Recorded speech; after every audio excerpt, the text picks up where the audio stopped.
Aigerim has led civil society initiatives in Kazakhstan and internationally, secured major grant funding for NGOs, authored policy research and academic work, and facilitated workshops on nuclear justice. She is also the creator of Jara, Radioactive Patriarchy, Women of Kazakhstan, an independent documentary that extends her scholarly work into artistic form. After the premiere of Jara at the UN HQ in New York in March 2025, Jara has been screened throughout Europe and Asia, reaching over 2,000 people around the world in person and online screenings. Agidem holds an LLM in International Human Rights Law, and Master's in European Studies, and a BA in International Law. Um, so with that introduction, Agidem, if you are ready, take it away. Thank you, Sean. Can you all hear me? Yeah. Okay, Yes.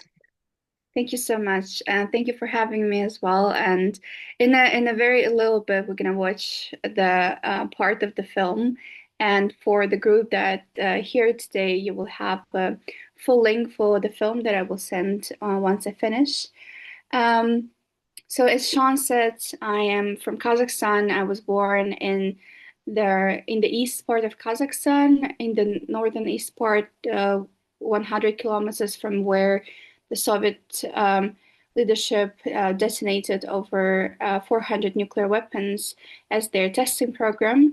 My family members, they come from the villages that are near the test area, and since then, a lot of my family members, unfortunately, have been suffering from different illnesses, including cancer and different genetic blood disorders that I also unfortunately carry. So today you will see the film called Jara, Radioactive Patriarchy, Women of Kazakhstan. In the film, the part of the film, and the film explores nuclear-induced violence, militarized masculinities, and the memories that our bodies carry. The word Jara in Kazakh means a wound, and my attempt was to show how the wounds resulting from decades of being exposed to ionizing radiation from hundreds of Soviet bombs have scarred lives of millions, but did not disappear when the explosions ended. And these wounds, they remain in our soil, in our water and ecosystems, and in human bodies across generations. Through the testimonies of six women that you will see in the film and who are from my hometown, the film asks what nuclear weapons really leave behind. And it's not only environmental devastation, but also embodied histories of colonialism, patriarchy, militarism, and necropolitics, systems of power that decide which lands, which bodies, and which futures are expendable. And Jara, my film, was born out of both, out of love and out of pain. As a woman from a nuclear affected community, I never imagined that I would create a documentary because as Sean said, I'm a human rights professional with my educational and professional background. But the pain I speak of is not only personal, it is the weight of decades of collective and intergenerational trauma and the long history of extraction and exploitation that continued long after the explosions ended. Because for many years, outsiders, filmmakers, researchers, journalists, they came to my community and they took our stories, and usually they just left. And usually happened in August, commemorating the International Day Against Nuclear Tests. And one day I realized that that cycle had to end. I'm not a professional filmmaker, and that was intentional since 2022 when I started creating the film. Because the film is not shaped by an external colonial gaze. It is created by me, by someone who carries the story, the land, and the memory in my own body.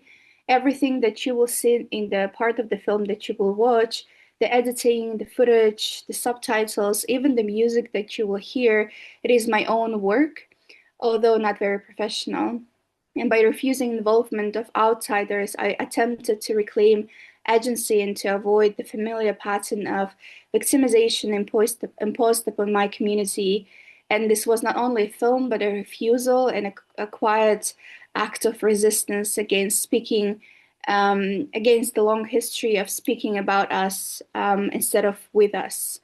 The women in the film are those whose lives intersect with mine. You will see my great aunt, my niece, and activists who are already engaged in disarmament work at national and international levels.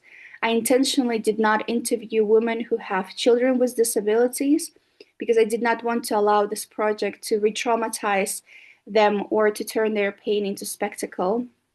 The film is a quiet film because I believe that our truth does not need dramatization or sensationalization, but only a space to exist with dignity.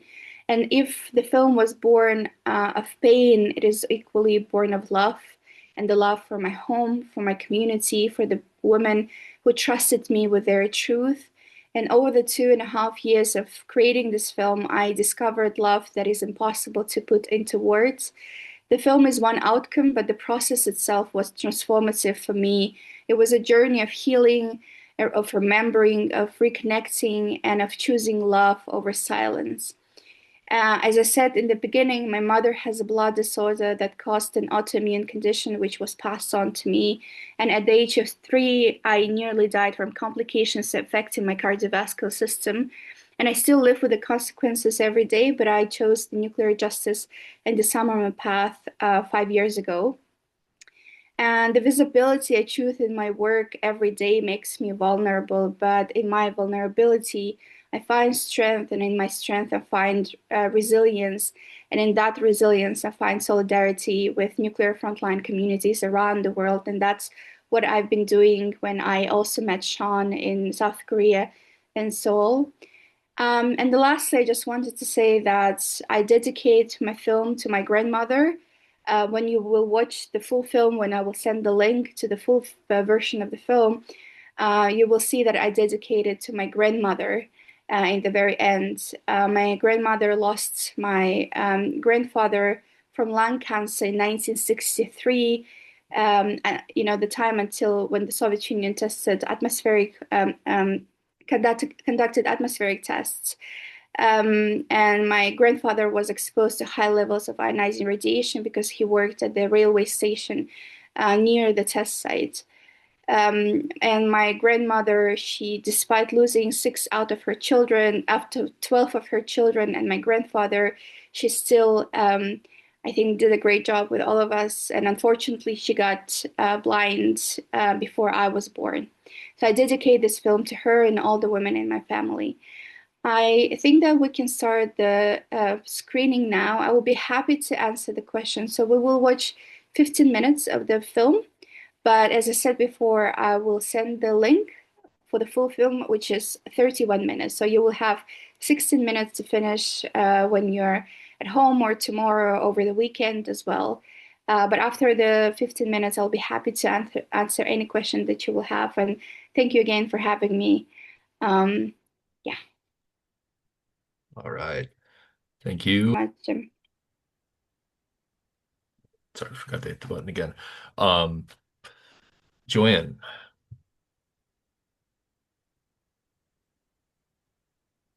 Okay.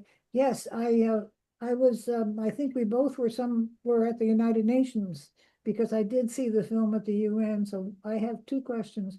One was the question of what was the experience like for you at the UN?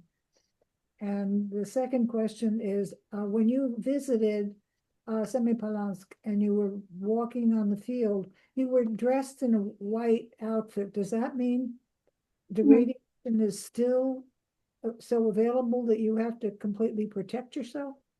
mhm. So at the first, thank you, John, for the question. So the first question at the UN, I mean, this was my second time for the TBNW space, and screening there was powerful because it was the first screening, and I remember I cried a lot during that screening Oh, because it yeah. was very emotional, and it was still not in the in this version that you are seeing now because I finished a lot of other things and added some other things in the film. But it was emotional mostly because there were a lot of nuclear affected communities from other countries as well, a lot of my friends, allies, and it made it even more emotional having it screened there. Also to Kazakh community who came. There was our goodwill ambassador, Karibek Kuyukov, who is a mouth artist. He doesn't have arms, and his support meant really a lot to me, and it made me cry even more. But it was a very emotional day at that point, and I mean, I always hope to show it in bigger spaces where there are a lot of decision makers, so that they also see it. But I mean, that hasn't happened that much yet, unfortunately. Even with our parliamentarians here or people from like Ministry of Foreign Affairs, it's a bit hard to get them, get their attention. But when I was in the field, so it was 2022, so that area where the ground zero, there is this crater, that area is still has is still contaminated. So that's why I mean Geiger meter it doesn't show everywhere, but if you come closer to the shore of where there is this, the crater that it created, it can be dangerous still. So that's why there is this protective, suit that you have to wear, but not necessarily always. So I think that the mask is always necessary in the how you call them, like the protective for your shoes as well. That's what you have to wear definitely when you are in that area. So there are also other areas across the test site because it's so big. It's like a country of Slovenia, right, as the size of the test site. So there is area of also atomic lake. The atomic lake that was created specifically with the underground tests. It was specifically made with the testing itself. So the water itself, for example, in that atomic lake is not radioactive, but the shore is. People really, I mean, usually don't know about it, but in the 90s, that was like researchers discovered it because people were swimming at that lake or fishing, for example. But and I mean, the research showed that the water itself is not contaminated, but the shore is, which I mean, I don't know how it works, but that's what was told. I mean, that's what I read, and when I was at the test site, the scientists there also told me the same story. But going there a second time, it was also a little bit different, as I said. I think that now going to the test site is a little bit more difficult. It's getting a little bit more kind of any topic that is related to nuclear, which we work on nuclear disarmament, nuclear justice, is getting a little bit more restrictive, even though the foreign policy of Kazakhstan has been built on nuclear disarmament. But because of the upcoming nuclear power plants that will be built in Kazakhstan, now everything that we say on nuclear legacies of the past testing makes the government official a little bit weary about it and a little bit, kind of they don't want to hear that much about that, which makes me really sad. But yeah. Thank you, and welcome to Washington State, even if it's by Zoom. Thank you so much. Thank you. There's a question in the chat from Mel, wondering if there has been a census or an estimate on how many people have died or been made sick. So the main study that was done was from 1997 until 2005. It was done by in supported by European Union, and the official number that I also put in the film, and that is also in all the reports by Ministry of Foreign Affairs, is 1.5 million people who have suffered through 3 generations from those who lived during the active testing from 1949 until 1990. So that's the official number. And the official, I mean, mostly the illnesses are related to breast cancer, to lung cancer, to different blood disorders, and there is also in the book of Dr. Seitenova, Atomic Stop, How Kazakhstan Gave Up the Bomb. It's a lot written about suicides and mental health issues that have emerged in different villages, which was absent before in our like in kind of was not something that people committed suicide in those villages. So in the 50s, it was very kind of known. But what is really important to also know that, yes, 1997 studies and everything that was the research that was conducted afterwards is important, but also there is archival research that is not fully accessible. So the Soviet Union leadership, they opened specific hospital, which they called dispensary number 4, if I'm not mistaken. It was for treating brucellosis, so for mostly for animals. But that dispensary, the hospital, was specifically done to do the research on to see how human bodies also, got the impact of nuclear testing. And there is in Dr. Kisenova's book, she writes a lot about it, and I recommend reading this book if you haven't yet, because it shows really as a history before the test site was built and all different political kind of dimensions to it.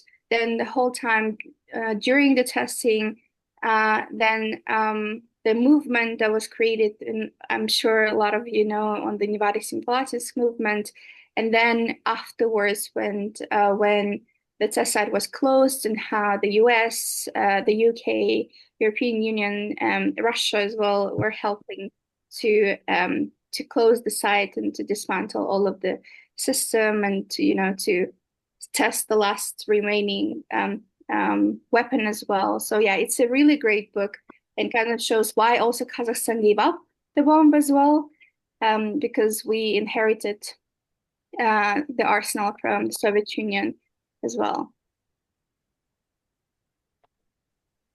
Thank you. Jim Minista, I think, would be next. Uh, did you experience a different type of bomb from time to time? Were they all small? Were they all large? Were there any hydrogen bombs exploded? And did they vary the site? Uh, you mentioned the test site with a crater. Were there other sites in the prairie around there? Mhm. So yeah, they tested different types of bombs, and they did test hydrogen bomb. If I'm not mistaken, it was 1953 or 55, if I remember correctly. And yeah, there were different bombs. There was another test site in that Russia, Soviet Union had at Novaya Zemlya, the land of Nenets, indigenous communities, where they displaced them completely from Novaya Zemlya to build their military base in the test site. So the ground zero is where the first test took place. But if we go in the Google Maps, because I'm not the lucky one who got into the to helicopter to see it from the ground, or you're not allowed to have a drone over the test site area. But if you see from Google Maps, you can see different kind of small craters, not small, but craters. Even on the Google Maps, you see how the land is scarred by those tests in general, especially by those that were conducted atmospherically, and they were done until 1963, until the partial test ban treaty entered into force. And the underground testing happened from 1963 already until 1989. But that's also not the only test site that was in Kazakhstan. There were test site for peaceful nuclear explosions, PNEs, how they called them. And for example, Kapustin Yar, the place where current Russia now tests its ICBMs, is located on the land of Kazakhs as well. And there are a lot of people um, who got impacted as well, and that's in the western part of Kazakhstan, and near the Russian border as well. So Kapustin Yar is quite an important area now as well. I mean, they don't test, of course, nuclear weapons, as no country tests them. But still, I find it very disturbing that current Russia's military bases, they're also in our country, but also the cosmodrome, the spaceport has been always on our territory as well. We also rented to Russia for all the years of independence. But yeah, you can like in the Google Maps, you can see some areas where the testing happened. What I also found interesting, the official number is 456 nuclear tests that were conducted, and that's the official number that we use from like the statistics from the government and everything. But when you talk to elders, especially those from the movement, they usually say a very big, like much bigger number.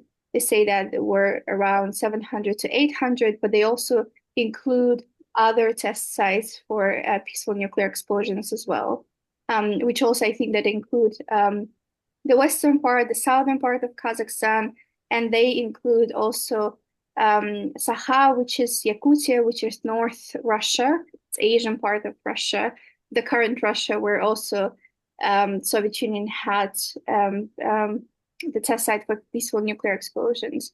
And there was a question, I think, that kind of relates to that on the huge nuclear accident in the Kshtim area. No, the fallout did not reach Semey. It's a little bit far away from our region, but I don't think that there has been maybe a study about that as well, but I didn't come across that. But just if geographically look at it, it was a little bit far away from our test site.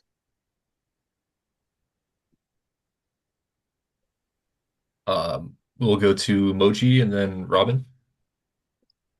Hi, thank you so much. Aigerim, I hope I am pronouncing your name correctly. I am Moji Aga. I'm from Iran, and my hometown of Natanz in central Iran, it was bombed by the Americans and the Israelis, and is being bombed, is where Iran's nuclear enrichment facility, the main enrichment facility is located. So I am wondering whether some of my family may have been contaminated. My question is, since I consider you to be from the global south, and I am from the global south, and I wanted your reflections on to what extent do you think there was a discounting of lives of people from the global south, the non-whites, that is shared by the Soviet Union as well as by the so-called civilized Western white cultures. Please reflect on that if you feel comfortable. Thank you. Thank you so much for sharing. I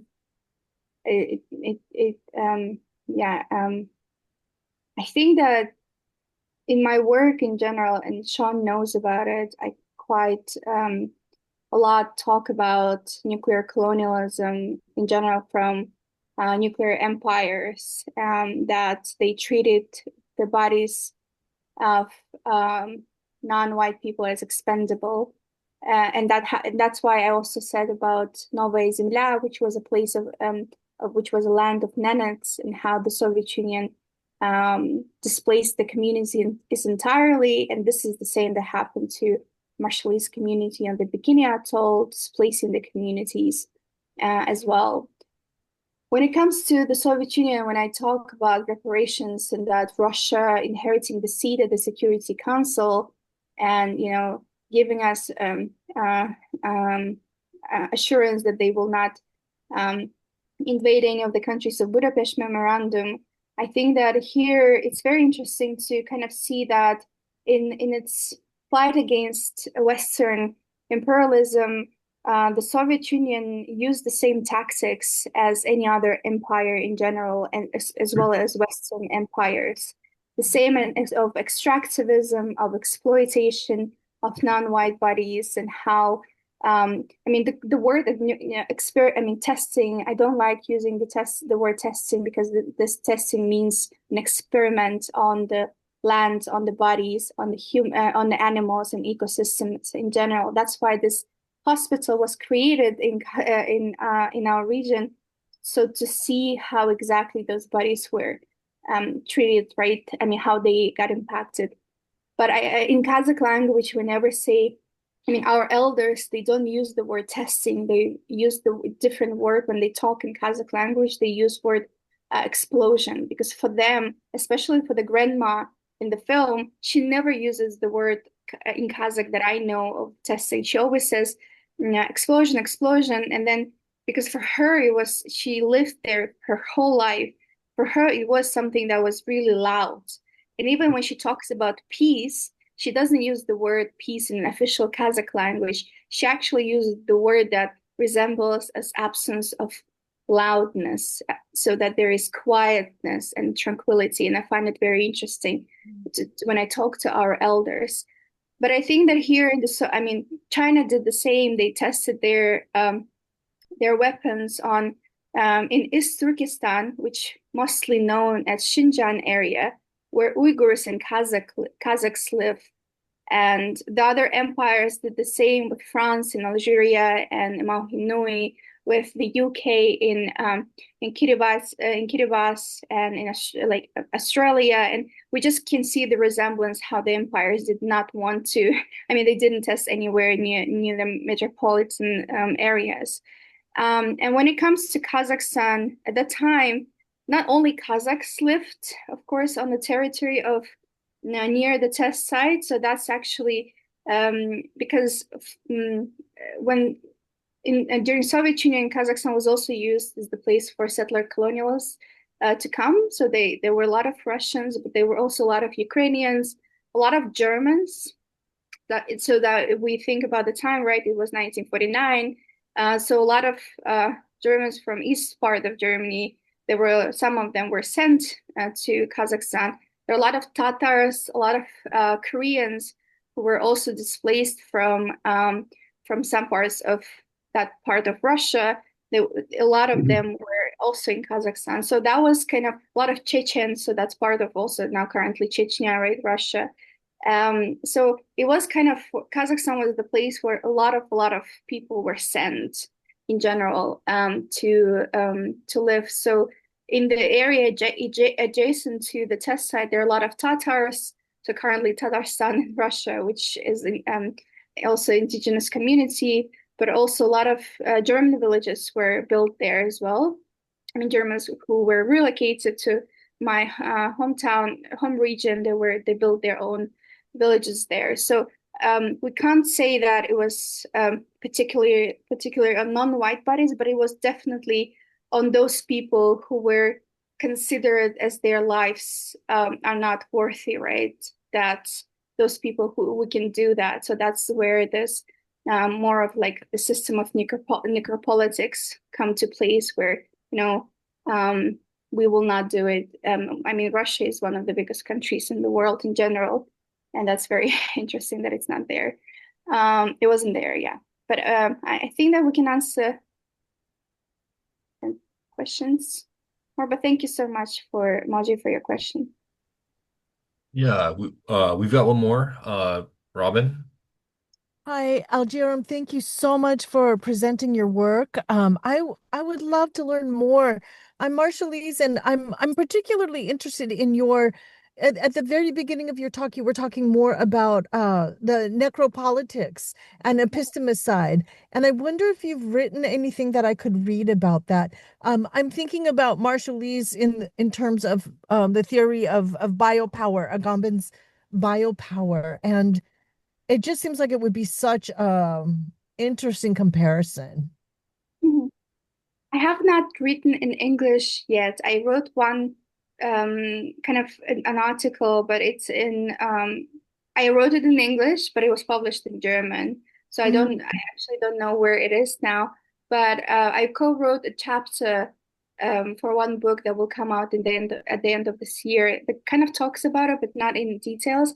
But that's kind of, I think that out of all of this screenings and all of this journey, I do want to write something on that and publish something. That would be great, and I would be happy to connect with you. I saw your message, Okay. and it would be great to connect with you and to maybe yeah, talk Yeah, about more yeah, about it. so many of the things you talked about were so evocative for me. And I especially appreciate your kind of community-based participatory research perspective. I was mentored by Bonnie Duran, like yeah, so I love that it comes from you and the community. Thank you so much. I would love to talk more. I could talk a long time about this, but I won't take any more time. But thank you so much for coming. Thank you so much, Robin. I will contact you on your email. Thank you. Aigerim, if you have any closing thoughts,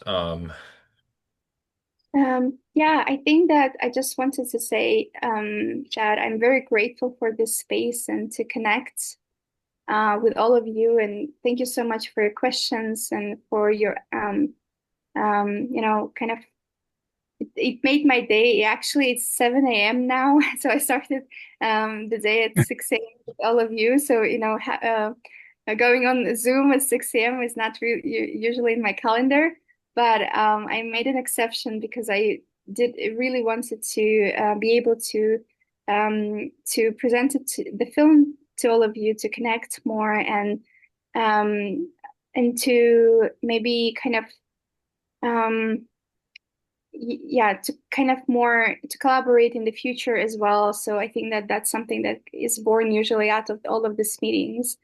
I would do. Sean has my contacts, and I also need to send the link to Steve because he saw me in Nagasaki, and he also really wanted to watch the film. But please, I send the link in earlier message, and I think that if Sean also, if you can send to them to all of to those who are in the meeting, that would be great. As Joanne said, she recommends to watch the full film because the last part of the film actually talks not only about the first part where it's more about the consequences, but the last part shows the leadership of those women on the national and international levels, and it gives hope for the future. The film is not about only negative things. It kind of makes we are reclaiming our agency as experts and those who know the topic and those who advocate for it, and that women are also at the forefront of that, and not because our movement is quite masculine in its kind of nature in general, and women's voices are very invisible. So I really wanted to highlight that our civil society efforts, they're led by women. So please do watch the last part of the film. I hope you find it valuable, and thank you so much for Sean for having me as well, for inviting me, and I hope to see you, any of you, sometime maybe this year. If and just want to say stay safe, and I hope you all take care of yourselves. Thank you. Thank you for what you've done. Thank you for everything. Thank you, Jim. thank you. We can do a virtual round of applause. Yeah, Thank you so much. Yeah, looking forward to collaborating more in the future. that's great. So I'm gonna leave the meeting now. Okay. Bye, everyone. Yeah. Take care. From the Thank you. heart, take care. You too. Thank you.